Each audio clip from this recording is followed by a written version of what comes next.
Hi, I'm EB, and today we're going to give you a little tour of the Project Pando seed processing room. So we've got a lot of different stuff here. This will just give you an idea of some of the things you might want to buy. Not all of it is necessary, but we found it pretty helpful. Paper plates, that's helpful for laying out seed. You can sort seed on that, process seed on them. Just gives you a nice clean surface to be able to see the seed easily. We store most of our seeds in these Ziploc bags, so it's helpful to have those. Here we've just got some different books and literature. I think most of that is listed in the book for if you would like to buy any of those. We weigh almost all of our seeds. We've got this scale that we use for smaller seeds and this scale for larger seeds. We actually want to buy one of those bigger, like grocery store produce weighing scales too for acorns and nuts. And that's just helpful to know how many seeds you have collected or stored and not have to count all the seeds. So for certain species, primarily your hickories and oaks, in our region there's lots of different species within those families, and it can be hard to identify between the different acorns or hickory nuts you're getting in. So we made these little seed ID aids. Basically, we took samples of a whole bunch of different acorns and we preserved them and put them in these little baggies with some information about them. So when we get in, northern red oak, we can pull out this bag and see if the acorn matches versus something like this one, which is Shumard oak. You can see a smaller acorn, the cap will be different, the size will be different, sometimes the color is a little different. Here's a pin oak, much smaller acorn. And we have some of these for hickories too, with the husk, which is an identifier, and the seed. So those are just helpful for your tricky ones that, unless you spend a lot of time with seeds, it's going to be a struggle.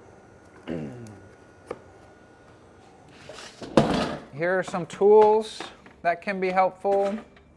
We use colanders, sieves. Those are helpful just for rinsing off seeds. You can sort seeds in them, like if the seed has fruit on them. You can wash part of the fruits off, sort of grate the fruit on the bottom of the colander, and just good for general processing of many different seeds. Over here we've got buckets. Buckets are really helpful for storage and processing of your larger seeds, your acorns, your nuts, things like that. We've got some drying racks. Lots of seeds benefit from a little drying.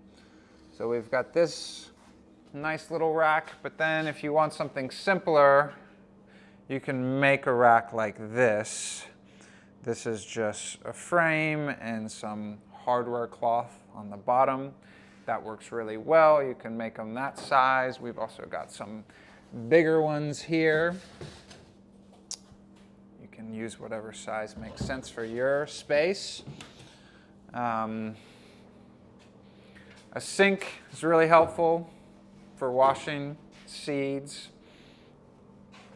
And then the final thing is a fridge. We're lucky to have this big fridge, but many of your seeds will need to be stored in the fridge if you want to maintain the viability.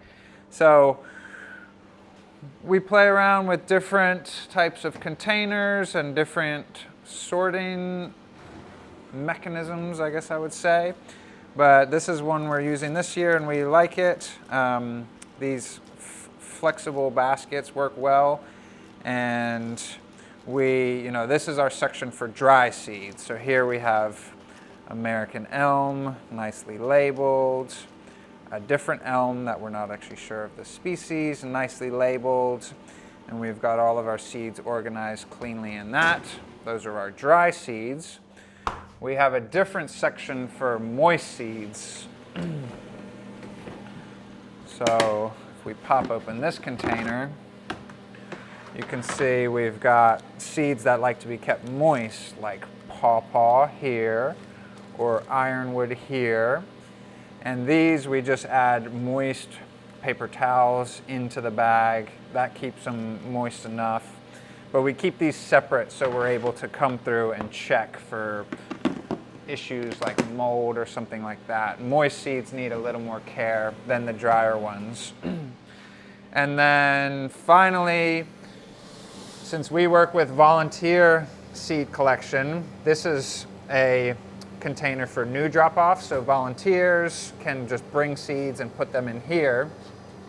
You can see it's kind of crazy, but this is just, you know, when you're working with volunteers, you get seeds coming in all sorts of containers and in all sorts of shapes and sizes, and we keep them in here until we have the time to take them out, determine what needs to be done, process them, get them organized, labeled, and then put them in our other containers. And so yeah, there's lots of different options, but that's how we've set it up for this year. Feel free to reach out if you have any questions or any suggestions. Thank you.